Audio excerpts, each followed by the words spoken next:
Salam izləyicilərim, necəsiz? Bugün sizinlə hamımıza maraqlı olan axşama nə bişirim sualını birlikdə cavablandırırıq.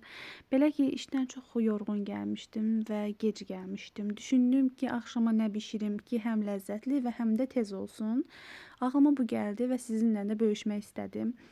Videoya keçməzdən əvvəl kanalıma abunə olmağı, videoları bəyənməyi unutmayın. Həqiqətən bu mənim üçün çox vacibdir. Qazanımındakı qarasına baxmayın. Bu qazan mənim üçün çoxdan işlətdiyim bir qazandır və bu mənim üçün vazgeçilməzdir. Hərçənd ki, o qədər tefal və tava və qazanlar var, amma ən çox bu qazanda yemək bişirirəm, çünki çox ləzzətli çıxdığına inanıram. Keçək yeməyimizin hazırlanma qaydasına.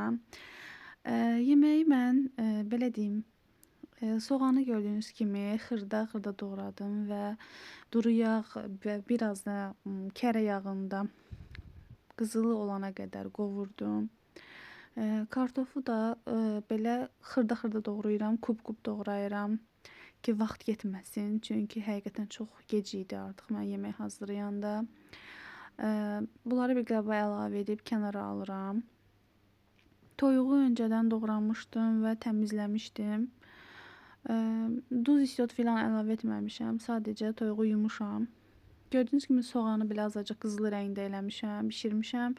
Toyuqları çiğ formada və kiçik doğranmış formada qazana belə düzürəm və soğanla azacıq belə qovururam. Daha sonra biraz çay qaşığının ucu qədər tomat pastası əlavə eləyirəm. Duz, isot tökürəm və daha sonra üzərinə su əlavə eləyirəm. Ondan sonra üzərinə xırda doğradığım kartofları da tökürəm. Qara görsənməyinə baxmayın, əslində qırmızı rəngdədir. Sadəcə işıq yansıması var və qazanın içərisi qara görsənir. Əslində tam qara deyil, yəni boz rəngdədir.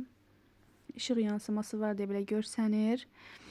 Artıq burada bişib hazırdır.